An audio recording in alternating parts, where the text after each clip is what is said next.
Hello, everyone. How's it going? Welcome to Resistance Live for the 18th of January, 2024. We're a scant 6 days away from our 7-year anniversary here. Nice to see you all. I hope you're all doing all right this morning. I'm in a really bad mood. I'm just going to be honest about it. I'm in a really bad mood. I had a really rough day yesterday. Long story, but I'm grumpy. So I'm going to do my best to not carry that forward into today's broadcast. Although there's an awful lot to be grumpy about this morning. I will just put it to you that way. All right. Before we get started, I am going to talk about the border this morning. I know a lot of our folks from Texas who follow this broadcast have had a lot of questions about what's going on there. There's a development as of very late last night that sort of has brought this issue straight to the fore. So I'm going to talk about that in a minute. First things first, though, I am coming to you, as always, from occupied Tongva territory. Today, for our visually challenged viewers, I'm wearing a black sweater with gold buttons over a white shirt. I have in my thick gold hoop earrings. My skin is pink, my eyes are green, my hair is dirty blonde, and I'm sitting in my office in front of a plant and a big chair. Hi. So let's get started. So the primary thing I wanted to talk about today is this open rebellion by Texas officials against the federal government, because this continues to be an ongoing, very serious issue. Now, we talked about this a little bit a couple of days ago when the Biden administration took an emergency action to the Supreme Court to stop the Texas National Guard from blocking off an area of the border so that Border Patrol could not get in. This, by the way, is what resulted in the drowning of a mother and her 2 young children in the Rio Grande. Texas National Guard officials prevented the Federal Customs and Border Patrol from accessing that land so they could save those people's lives. Yesterday, the Biden administration sent a letter to officials in Texas, to Ken Paxton, saying that he had until midnight to remove the barrier that has been put in place on this part of the Rio Grande by Texas. And Ken Paxton wrote in response, and it is a very telling letter, that they are not going to do it under a particular provision of code that they are intentionally misreading to make the Biden administration look like it is not enforcing the law. Without going into all the details of this, the short version of it is this. It is federal law that the federal government has control over federal borders. Okay, we've talked about this a lot, and it's not just constitutionally that that's the way it works. It's also codified in federal law. All right. Now, what Texas is claiming is that, yes, of course, the federal government does do that, but they have to enforce the law. And they're claiming falsely that the Biden administration is not enforcing the law at the border. This is like the Biden administration is not patrolling the border. This is garbage. This is all a fabricated, performative gesture by Ken Paxton, claiming that the Biden administration is just left the border wide open. All right. Completely false. And on that basis, they are claiming that Texas has a legal right to step in. None of this is true. Okay. I want everybody to be really clear on this. This is all a very carefully constructed, fraudulent farce to try to make it look like the Biden administration is doing nothing at the border. Okay. Now, why would they want to do that? Well, this is where it all gets very interesting. Okay. So yesterday, there was allegedly a bipartisan immigration bill hammered out on the Hill. And then we found out that Speaker Johnson got on the phone with Donald Trump, and Donald Trump opposes the bipartisan deal. Now, you may ask yourself, why would he oppose the bipartisan deal? Well, this is very obvious, okay? Because the only thing he has to run on is fear. And he is weaponizing the idea that brown people are coming over the border in his Hitlerian language of, the point is to poison the blood of America. We've heard him say that straight out of the Hitler playbook. That is one of his primary campaign causes. And I'm going to remind you all that one of the things that we learned during the Iowa caucuses on Monday is that the number one issue for white evangelical Christians in this country is immigration reform. It's immigration. They think they have bought hook, line, and sinker Trump's claim that brown people are flooding the border to steal our jobs and to rape and pillage and to essentially poison the blood of America, which, again, I have to point out is incredibly fascist, racist language. All right. So if there's a bipartisan bill that reforms immigration, that undercuts basically Trump's entire platform with white evangelical Christians. So that's part one. Okay. The second part involves the role of James Comer. Now, I have to point something out. as I mentioned yesterday, we're in like this pause on the Hunter Biden contempt of court case because Hunter Biden outplayed Comer and his lackeys. All right. That case is dead in the water right now. So what are they turning to now? Well, they're turning to the impeachment of the Secretary of Homeland Security, Mayorkas. Okay. What's their basis for claiming that Mayorkas should be impeached? Their basis for claiming that Mayorkas should be impeached is, wait for it, the idea that the federal government is not patrolling the southern border. Okay. So what I want people to understand here is this entire situation is being engineered with the conspiratorial intent of Ken Paxton, Jim Comer, Mike Johnson, and of course, at the top of the pile, Donald Trump. All right. Because everything that they are doing is designed to get Trump reelected.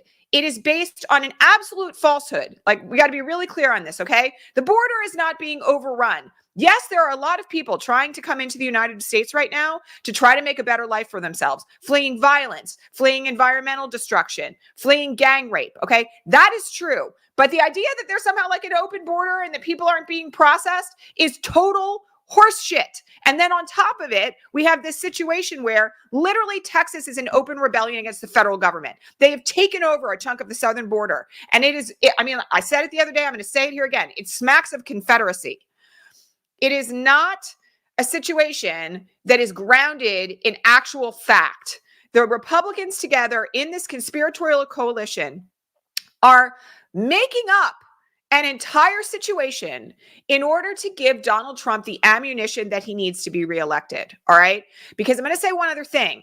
Bipartisan border deal improves all the things that the Republicans claim are going on at the border. Okay. They have a solution right in front of them. It's, by the way, like the second or the third time in the Biden administration where they've had the answer and they've declined to participate in it.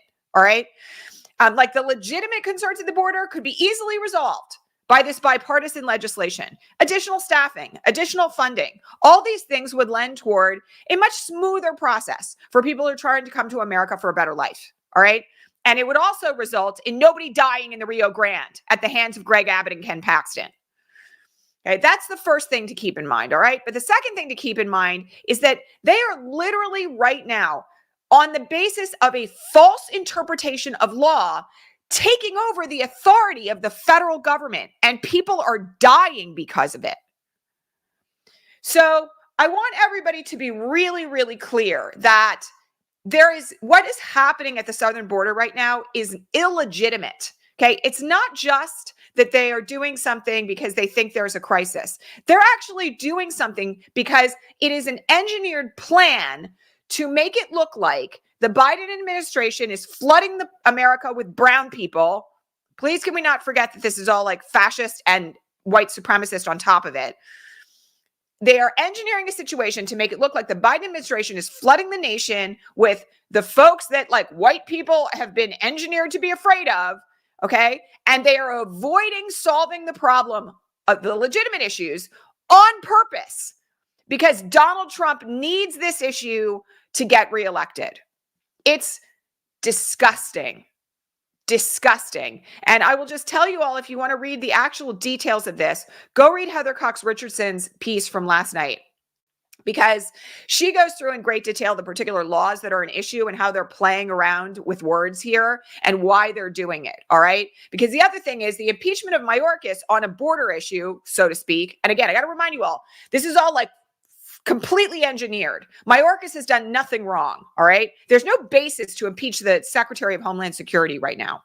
All right. So I want everybody to be really clear on what's going on. Now, will the federal government take over the Texas National Guard? Well, that's going to depend on what happens in this Supreme Court case that's been filed on an emergency basis. All right.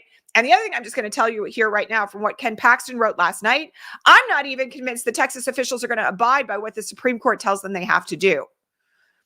Because if the Supreme Court says, no, you are defying the federal authority of the federal government. And by the way, they have a lot of reasons to rule that way.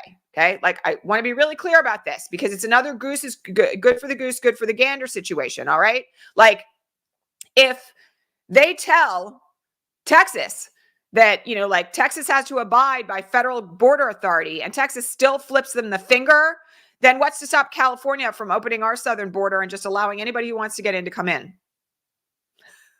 I mean, like, because that could happen, right? This is the reason why the Supreme Court needs to do the right thing. But I also just have to say this, okay? I'm not sure this story is going to end well, because we really do have an open armed rebellion right now of Texas authorities against the federal government. And Border Patrol going in and trying to seize back that 2.5-mile strip of the Rio Grande is going to have to require military intervention. At this point, at least, it looks that way. So it's getting very ugly there, and everybody should be aware of it. But it's also a sign of what the fascists want to do. Like, I got to make this really clear. Like, they know they're defying the federal government, and Greg Abbott and Ken Paxton are doing it under authority of state law. Like, it's really bad. This is like a fascist incursion onto the authority of the United States. So folks have got to watch this. And I'm just going to say this, Maria, I disagree with you. I don't think the Supreme Court justices are going to be all the way in on this, because the implications of allowing one state to defy federal authority, it decimates the entire democracy. Like, and I'm just going to say one other thing. If the Supreme Court rules against Texas and Texas defies the Supreme Court, which is something, by the way, that Alabama tried to do in 2023 with regard to voting rights and the redistricting of a second black district into Alabama, and the Supreme Court smacked them down again. If Texas rebels against the Supreme Court, we have a massive constitutional crisis on our hands. Like, it's gotten very, very, very bad. All right. So you got to have your eyes on this. Again, go read Heather Cox Richardson's piece. It's a critical turning point. I mean, this letter that Paxton sent last night before midnight, it's stunning in the obviousness of the manipulation of the facts and the law to benefit Trump and the far-right GOP. I read it and I was like, are you joking? Like, even they know what they're doing, right? But they don't care, because this is about making Biden look bad and getting Trump reelected. And then they're going to start shooting people across the border. So everybody's got to get really clear on what's coming down the pike in Texas. It's awful. It's awful. And, it smacks, I hate to say it, but it really does smack of Confederacy. It smacks of civil war. And so not civil war, like we've been talking about civil war here on this broadcast for a really long time in the context of like cold civil war or cyber civil war or civil war in the form of like defying all government institutions through every possible loophole, which is one thing that's been underway. I'm not even joking about this since Trump was elected in 2016. Like, we've really kind of been in a civil war, right? This smacks as armed civil war, and it's rough to, looking at what's actually going on down there. It's really, really, really rough. So eyes on that. All right. We got to talk about what's happening in the E. Jean Carroll case, because Alina Habba, oh my goodness. Like, I don't even know where to start on this other than to say, you get what you pay for. And Donald Trump knew who he was hiring when he hired Alina Habba, but Alina Habba is being publicly humiliated by Judge Kaplan pretty much every time she opens her mouth. It's incredibly obvious that she has no idea what she's doing. It's incredibly obvious that she doesn't even know how to cross-examine a witness. And Kaplan, as I have said repeatedly, is having none of it. None of it. He is smacking her down at every available turn, and he should, because otherwise he's going to lose control of his courtroom. She's doing a lot of things that are not permissible under the federal rules of evidence. She's doing a lot of things that are not even permissible from the standpoint of what you would do if you wanted to impeach a witness. So it's pathetic to watch. There was a question this morning on the question feed, and I feel this a little bit, not too much, but I feel it a little bit, of like being disturbed by the incredibly piss poor quality of legal representation that Donald Trump has here. Every civil and criminal defendant has a right to choose their own lawyer if they can afford one. All right. I mean, he chose her and he's getting what he paid for. Okay. It's not like the judge is going to step in and say, she's so bad, you have to replace her. Okay. The judge isn't going to do that. She's admitted in the court. She's practicing. She's doing an absolutely awful job of it. But, I got to remind everybody, this is only a trial for damages. He's already been found liable for defamation. So this is not a situation where, he's got an argument to make that he wouldn't have been found liable if he had had a better quality lawyer. All right. And I don't expect that he's going to make that kind of an argument on appeal anyway, because that would be an admission that he had made a mistake. And we all know how Donald Trump feels about publicly admitting that he's made a mistake. It's like hell will freeze over before that happens. The other thing I will just tell you all right now is that he left the courtroom last night and he made a public statement on mainstream media that again defamed E. Jean Carroll. And that video is being played this morning in court by E. Jean Carroll's lawyer. So the interesting thing about this moment, and we talked about this yesterday about like why E. Jean Carroll's lawyer isn't asking for a gag order. This is why. Because what's happening day in and day out now in the second trial, in the only 2 days that it's been underway, it feels like it's been a century already, is that he's defamed her more than like 30 times already.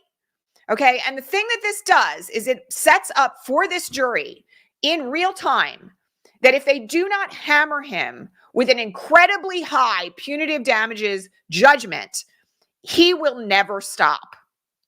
Okay. And I'm just going to tell you all, I think that's very good for what E. Jean Carroll is doing. But I'm going to tell you between now and the end of January, when we have a ruling from Judge Engoron in the New York civil fraud case, and we may get a jury verdict out of E. Jean Carroll's second trial on a similar timetable, I think we're going to see Donald Trump financially devastated to the point that like he's not going to own anything in the near future. And he will probably try to declare bankruptcy, but he's not going to be able to get out from under this verdict. So he's digging his own grave financially is all I have to say about it. He's digging his own grave. And it's going to be really, it's already really, really ugly. Let me just say that. Like the cross-examination of E. Jean Carroll is really, really ugly. The things that he's saying are ugly. Alina Habba's performance is ugly, and it's going to get worse. But you know, the end result of this is going to be an outcome that decimates Trump's financials. And for that, I think we can all be grateful. All right, we got to talk about what's happening in Baltimore, because something has happened with the Baltimore Sun, which is, you know, Baltimore's historic paper. They won Pulitzer Prizes for covering the murder of Freddie Gray by local police. They've been a very active, very, very, very good investigative journalism source for a very long time. And one of the things that has been substantial about the Baltimore Sun is that they've been willing to report on stories about police violence in Baltimore in a way that I think a lot of other publications would not have done. They've gone very deep on these issues, and they've been a really strong journalistic advocate in light of, you know, extreme police violence in Baltimore for a very long time. So lo and behold, the Baltimore Sun has been acquired by one of the owners of Sinclair Media. And for those of you who don't know, Sinclair has been on a buying spree of local media, news stations, newspapers, journalistic endeavors all over the country. And they are a far right-wing owned company. This is one of the reasons, by the way, why you can't get like legitimate news in some parts of the country any longer through your local news sources. And part of what's happened to so many of our older relatives is that they don't even have to be watching Fox News anymore. They can simply watch their local news, and they're being spoon-fed GOP and Republican talking points, okay? So the Baltimore Sun has now been taken over, and the meetings that have taken place since the acquisition was announced, I think it was yesterday morning, are really galling. Like the new editorial head has apparently told the journalists on staff, the reporters on staff, that you can believe one thing about Freddie Gray or you can believe another. I mean, just like really horrifying stuff for a newspaper that had impeccable coverage of Freddie Gray's murder and the Freddie Gray uprising in Baltimore that resulted from it. And it's a real deep indicator of what's about to happen to the reporting at the Baltimore Sun. So this is kind of a microcosm example of the way in which the decimation of independent free press is a huge part of how fascism rises. And you should go follow Sherilyn Ifill, because she's been writing about this since the moment where the news broke.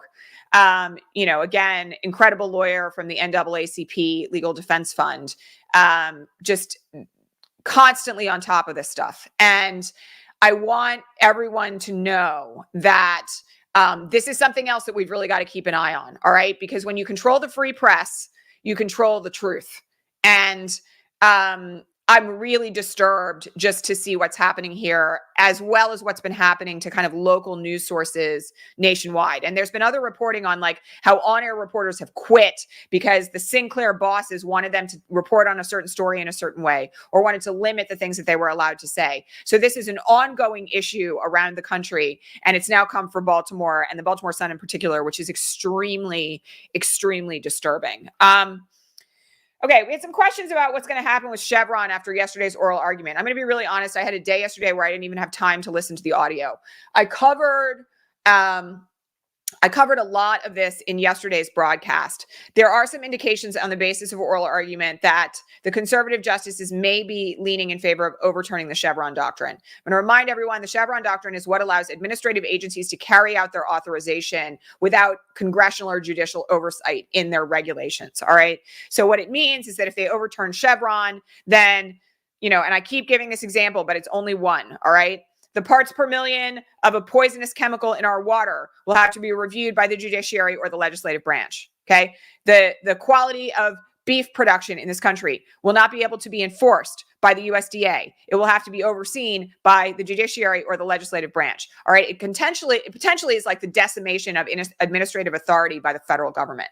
So someone asked, well, what do we do about this? Well, here's the news. Okay. You're probably not going to like it. The only way, if Chevron is overturned, just in the same way that Roe versus Wade was overturned, the only way that we restore that doctrine to legitimacy is through legislation, which means we have to have a larger majority of the Senate, we have to take back the House, and Joe Biden has to be reelected. Now, this is one of those moments where I just have to say to people, like, when we think about what's at stake in 2024, when we think about what's at stake in the 2024 election, this is why I'm starting to get like very annoyed. I'll be really honest about it with like the garbage takes. Like I posted something about this yesterday because Vice President Harris gave some comments on The View that in my opinion did not go far enough on international conflict. But I'll tell you some of the international conflicts that the U.S. is currently involved in some way or another, including diplomatically.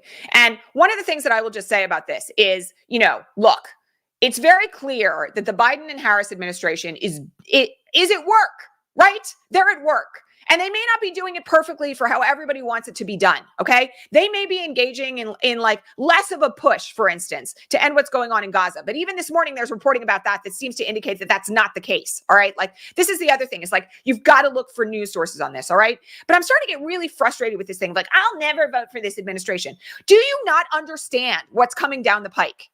Do you not understand what's coming down the pike? Like, and I'm really at the point right now where, frankly, I'm like, I don't care if you have to hold your nose when you do it. But if you don't cast a vote for Biden-Harris in 2024, like, seriously, it's the end of America. And people will be like mass murdered, concentration camps at the border, the end of the administrative state, no environmental regulation, like no action on climate change at all. Okay, it literally is going to be like the end, not just of America probably, but the planet. So I'm kind of in this place right now where I'm like, you got to get your head together about this stuff. And like, we can be horrified about what's happening in other parts of the world. Yes, we can disagree with whether or not the administration has gone far enough. Yes. Okay. But the other thing I just got to say here is if you care about your friends and neighbors, you care about your water supply, you care about whether or not the undocumented people who you know and love, the DACA recipients who are stuck in limbo. Like, I have a friend like this right now. Like, she can't get papers, even though she's been living in this country since she was 2 years old. All right. Like, and they will round her up and deport her to Mexico, even though she's never lived there. Like, this is the kind of stuff that people have to get their heads around. All right. Like, it is really, really serious, and it's getting worse. And if the Supreme Court is acting on the Koch brothers agenda in Chevron and everything else, like, and you decide you're going to sit this one out or you're going to vote for frickin' Cornel West, it's done. Like, it's done. People got to get really, really, really clear about this. Like, it is not, and I know, like, there's all sorts of people who make jokes about people like me saying this, right? There's memes about this right now all over on social media. I get it, all right? But I'm just going to tell you, people are being played. People are being played because the reality of what is coming down the pike is so bad, like so bad, you can't even imagine it. And this is not a moment to gamble. It's not a moment to gamble. Like, I'll just tell you guys also, there's a breaking story this morning out of Ohio where a woman on a school board who was speaking out against the local police was arrested for speaking out against the police. Yes, she's a Republican. It doesn't matter. If you don't want your local officials to be arrested and thrown in the clink for using their voices against organized military power, you better think about who you're voting for. Because it'll be people like me, right? It'll be people like, you know, everybody who you follow. It'll be Rachel Maddow and Jake Tapper in handcuffs. And that's just for starters. So, you know, it is a moment where, like, people got to get really rational about the reality of what's happening. And Chevron is only one example of it. But I'm going to tell you right now, like, I don't know. I am also really fed up with people who are like, you tell us every election that everything's at stake. You know what? I'm sorry. Everything was at stake in 2016. Yes. That's why so many people were like vomiting on the floor of their bathroom when the election was called for Trump. All right. Like, that's why we knew. Okay. And I'm going to tell you, this is the end game. Like, this is it. We don't have another election after 2024 if Biden and Harris aren't reelected. So there's lots of reasons to vote for them, lots of amazing things that they've done, all sorts of media out there about all the great things that are coming. There was a report yesterday on Axios that like 63% of Americans feel very positive about their finances right now. Why? Because America has had a financial recovery. And who's engineered that? Joe Biden.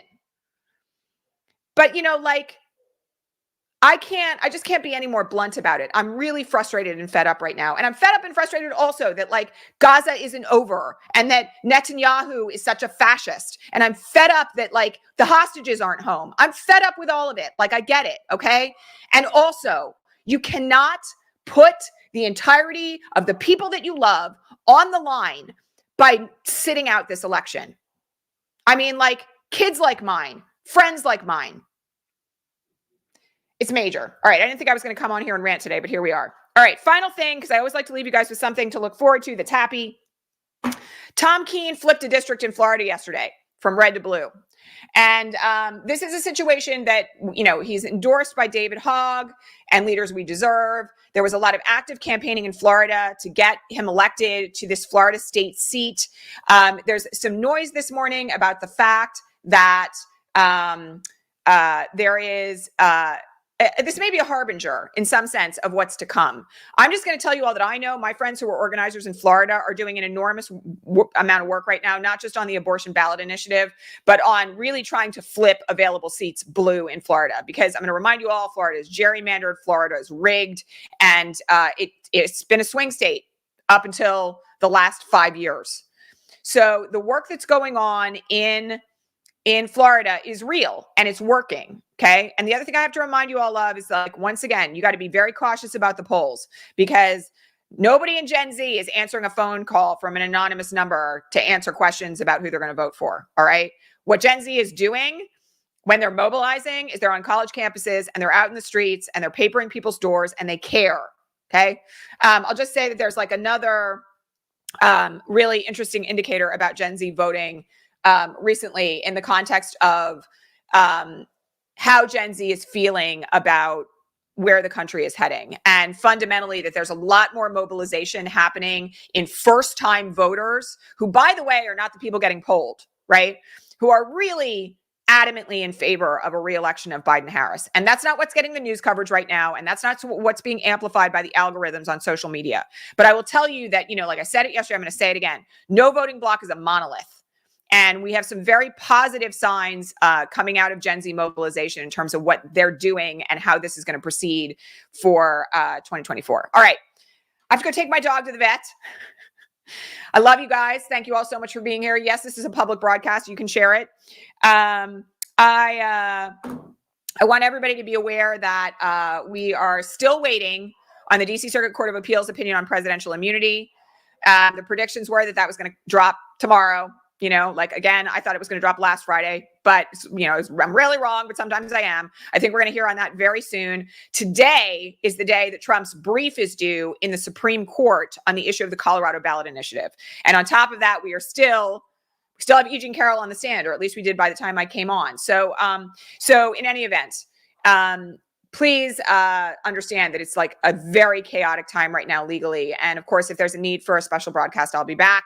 But I want to thank all of you for being here. If you like this work, if you want to support this broadcast, please don't just like and subscribe on YouTube. Head on over to patreon.com/resistance live and become a paid subscriber for as little as $2 a month. That helps to fund this work. It helps to pay my staff. It helps me to feed my kids, you know. So if you like what we're doing here, like, please become a paid subscriber. It's like less than a dime a broadcast at the lowest level. And of course, you can subscribe at a much higher level if you would care to, and we love you for that. All right, I'll see you all back here tomorrow, regular time. Thanks, everybody. Have a good Thursday.